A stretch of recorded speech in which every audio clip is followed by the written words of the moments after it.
So in this video we're going to talk about graphs of exponential and logarithms. I know it's everyone's favorite subject. So we're going to look at the behavior of some of these graphs here. I know if you're having trouble with these skills, and you've probably seen some of the Khan videos, and if not, then you definitely should check them out. They always have a few listed over here near the answer box. So let's check out a few of these. Now, one of the easiest things to start with is to look at the behavior when x equals 0. So in other words, the y-intercept. So when we have x equals 0, that means whatever is being raised by the power of 0 is going to be 1. So this would be 2 plus 1. So let me get this scratch pad out. I already have it. So 2 plus 1 is 3. So in this graph, y to the 0 equals 3. And in this one over here, we have 1, so 4 times 1 minus 1 is also 3. We'll just do this. Equals 3. Alright, and so 4 minus 1 at 0, so that would also equal 3. And this one, 1 plus 2 times 1 is 3. So they're not going to make this any easier for us. So let's take a look over here. So alright, so let's look at A.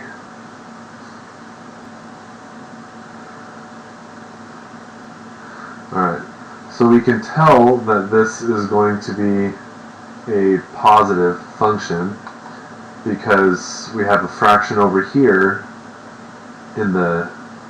that's being raised by a power of x, and so as x gets increasingly larger, this term is going to approach 0, and in calculus that's what we call a limit. Now we're not going to go over limits, but you should remember that in the future if you ever take it.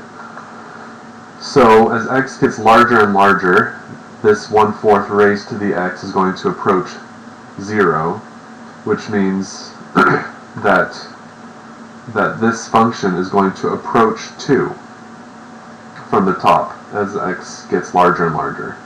So we see here that, of course, it starts at 3, and as x gets larger and larger, it gets closer and closer to y equals 2. And if we go in the negative direction, it's going to shoot up larger and larger. So graph A should coincide with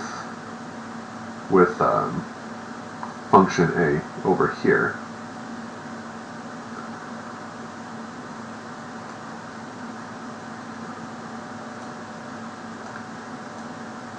Not exactly sure how to answer this yet. Hold on.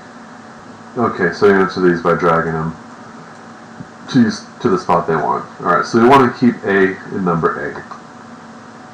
So let's take a look at this next equation here. So 4 minus 3/4 raised to the x.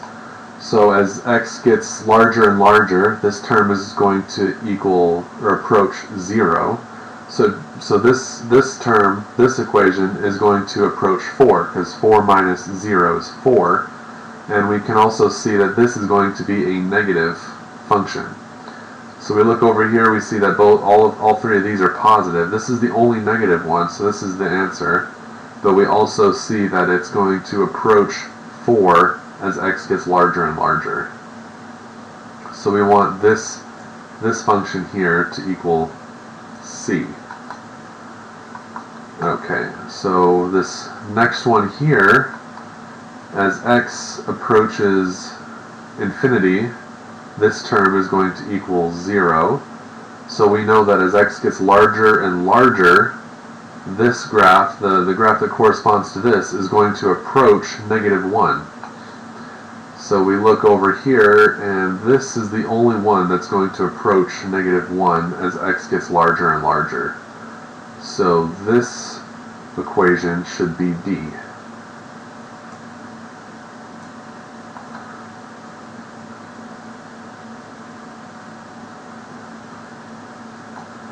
Okay, so let's see, which one haven't we done? We haven't done this one right here. I think we've probably switched some of these around. Alright, so this looks better. So let's double check this. This one is going to approach 2. So A, this one approaches 2 as x gets larger and larger. And then this term will approach 1 as x gets larger and larger, because 1 plus 0 is 1. So B is correct. And then this one's going to approach -4 as x gets larger and larger. So that's this graph right here. And then this function is going to approach -1. Okay.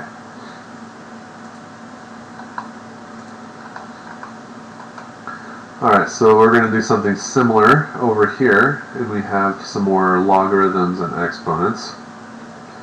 So let's start with these logarithm functions.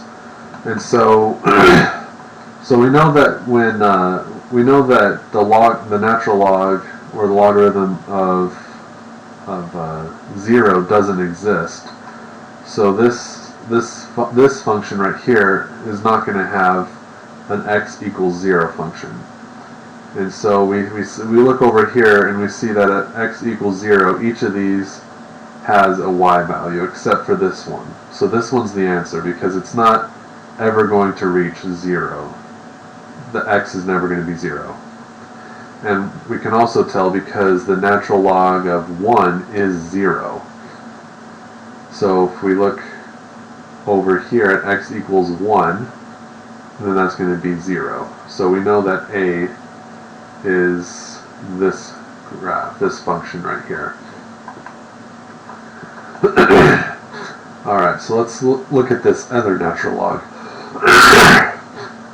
Alright, so if we know that the natural log of 0 doesn't exist, then if we wanted to have 3 minus x equals 0, then at x equals 3, this function would not exist. Because the natural log of 0 is nothing. It's error. So if we have x equals 3, 3 minus 3 is 0, and so this function won't have a value at 3. So let's look over here, and we see that we already did this one. This one has a value at 3. This one looks like it might work. And this one over here possibly might work. So let's take a closer look at these two. Alright, so let's say if we make this natural log portion, so 3 minus x, we make that equal to 1, then that would make this function equal to 0. So if we have 3 minus 2, so if we have x equals 2, this function should be 0. So let's take a look at these two. At x equals 2, right over here, this function equals 0, and it never approaches a value for x equals 3. And this is called an asymptote, by the way. Okay, so looks like c is this function right here. Okay. So looking at this function here, as x gets larger and larger, this is going to shoot up to some huge number. And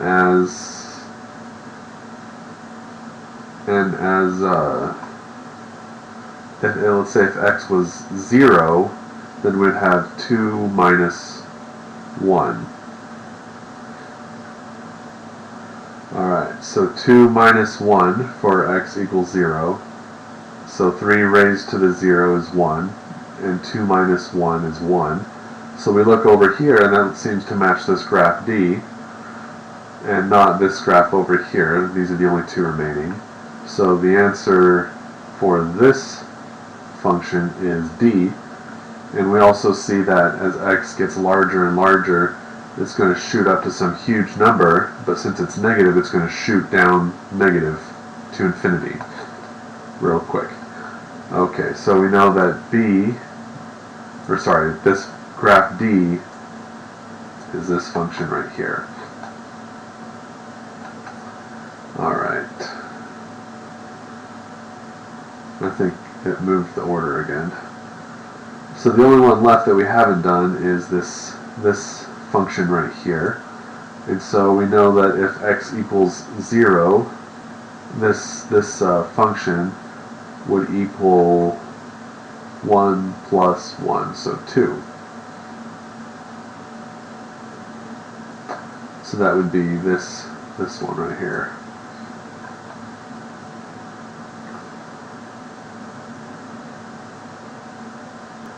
Okay, so double checking our work. Graph A, this one's going to be, it's never going to have a function value at x equals 0. And so that's going to be this one right here. And then at x equals 0, this part's going to be 0, so 1 plus 1 is 2. And so that's what we have over here. And we know that as x gets larger and larger, this value is going to get smaller and smaller and approach 0. And it's going to do that because this negative x value. So when we have a negative exponent, that's the same as having, well, let's say 2 raised to the negative x is the same as 2 to the x in the denominator. So 1 over 2 to the x. So as x gets larger and larger, this number will approach infinity, and 1 over infinity is a very, very small number. So it's going to approach 0. So that's this one right here. And then for this function, if the natural log of 0 doesn't exist, then this function would not have a value at x equals 3. And so that's going to be this one right here. It's going to approach 3 from the left, but it's never going to quite make it. And then the natural log of 1 is 0, so that would mean if x was 2, then 3 minus 2 is 1, and the natural log of 1 is 0. So natural log of 1 is 0, and so 2 right here, so that matches. And then this last function here is going to be negative, because we have this negative right here. So as x gets larger and larger, it's going to approach infinity. And so that's what we got over there. And as x gets smaller and smaller, so let's say x was a negative number now, as x approaches negative infinity, it's going to approach 0. So 2 minus 0 is 2. And so we see that at this part of the graph approaches 2 as x gets smaller and smaller.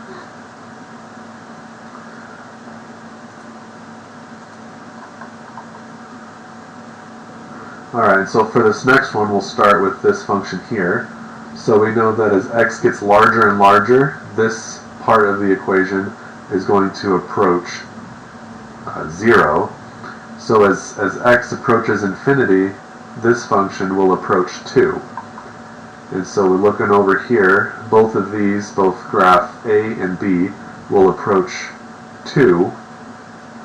It looks like it's probably this one, so let's check. When x equals 0, this part will equal 1. So 2 plus 1 is 3.